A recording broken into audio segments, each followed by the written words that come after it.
Welcome to my craft room. I'm Sarah, you're watching Creative Ramblings. I share simple craft projects on this channel, and this is where I make everything. Today, I'm taking you behind the scenes and giving you a tour of this room. Specifically, we're talking about how I organize craft supplies. This video is a 2023 update on an original craft room tour I did 3 years ago. Feels like another lifetime. Take a look at that video and you can see the full walkthrough. I've made some updates since then, so let's jump in and I want to show you how I organize my craft room.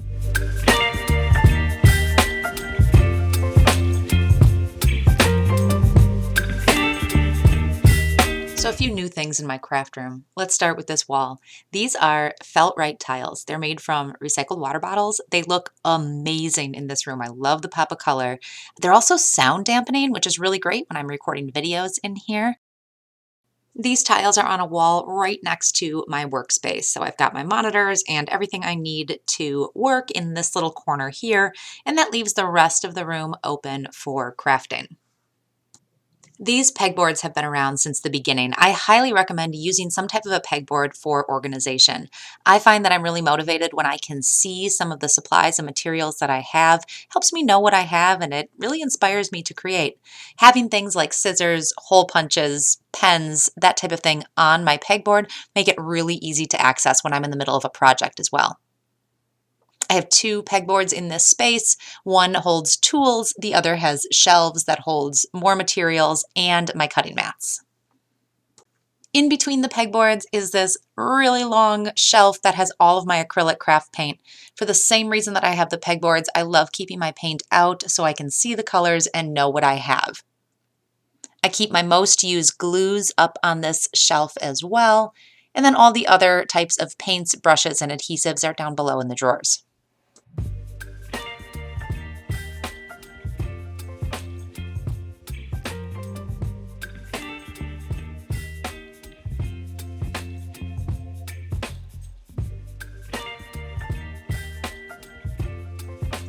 One whole wall of my office is a big desk from Ikea, these white tops and then the drawers down below. I have my workstation in one corner and a laser cutter on the other side, but in between is a nice big workspace. I keep my Cricut Maker 3 here, which is the machine I use most often. I can take it down from its shelf and use it to cut in this space, and I still have lots of room to work. So moving over to the other wall, I have some more modular IKEA furniture. I have had this in a number of different configurations over the years, and I really like that I can move it around as needed. I keep a lot of little stuff stored within these cabinets, the stuff that I don't need to see, but I really want to keep organized. My biggest tip for this is keep everything organized by item, but don't feel like you need all matching containers. Use what you have and make it accessible. All of my paper is in these open cabinets. I have the 12 by 12 in a scrapbook paper organizer. And then I use magazine holders, these cardboard ones that I put scrapbook paper on, to hold all my 8.5 by 11 paper and scraps of paper. This wall also houses some Cricut machines like my Easy Presses, my Explorer Air 2, the Bright Pad is in there, and a number of other larger Cricut accessories. Coming over to the middle of the craft room, I have this big standing desk, and it might look a little odd, but there's some reasoning behind this. So this is a white desk. It works really well. I shoot all my videos on here, but I have this movable piece of faux marble plywood up here. This came with a TV stand years ago, and I really like it. It can clean up really nicely, so if I get hot glue or paint on it, I can clean it off nicely. I can also remove this depending on what type of video I'm shooting. The front of the standing desk is a new project that I just did for a few dollars. This is cardboard covered in contact paper from Dollar Tree. I wanted something here because when you walk into my home, you see my office, and I wanted to cover up what's actually under this desk. And what's under this desk is all kinds of stuff. I have another set of drawers under here that are labeled and organized, but I also keep all kinds of backdrops and larger pieces propped up against here. One thing I really like about this standing desk is it does have a few extra shelves on the side. I keep some supplies here, some camera equipment, my Cricut Joy, and then some planners and notebooks. The newest addition to my craft room are these 2 sets of large Alex drawers on casters. These are from Ikea. I absolutely love these drawers. I have the smaller version and now I have 2 of the larger versions. One holds my heat press and the other holds an enclosed laser and blade cutting machine. These drawers hold all of my materials for both my Cricut and my laser. So I want to talk to you about how I organize craft supplies in drawers.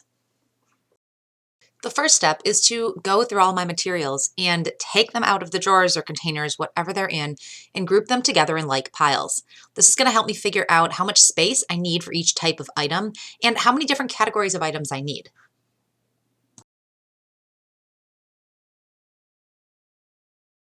Once I know what I have, I can start designating spaces. So I like doing this with Post-it notes. So I put everything back in drawers kind of temporarily and put Post-it notes on them. Then I use this for a couple days and just see if everything makes sense. Once I know I have it in the right space, then I can go ahead and add some permanent labels to the drawers. I use a label maker to label everything in my office. This Dymo label writer has the ability to print them in a bunch of different sizes, and they hold up really well. So I'm able to make these long, skinny labels that are going to fit on the inside of the Alex drawers, and then I'm able to switch it out for a larger size and make some for my bins in my office. Dymo has a really easy to use software, so I can print the labels in any font or style that I want. Then all I have to do is swap out those Post-its and add the labels. One more thing that I love about the Alex drawers is that you can put the labels kind of on the top part of the handle. So when you look at it from far away, the drawers have a really nice clean look, but when you get up close, you know exactly what is in each one of them.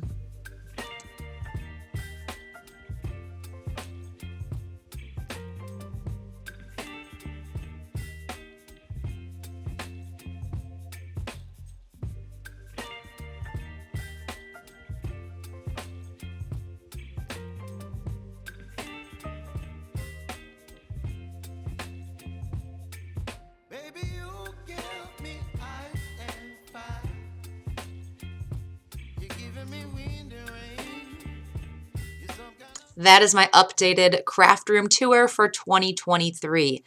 The big change for me here was the extra drawers I've added and the really great organization of all of my materials. I hope you've taken something away from this and it's going to help you organize your crafting space.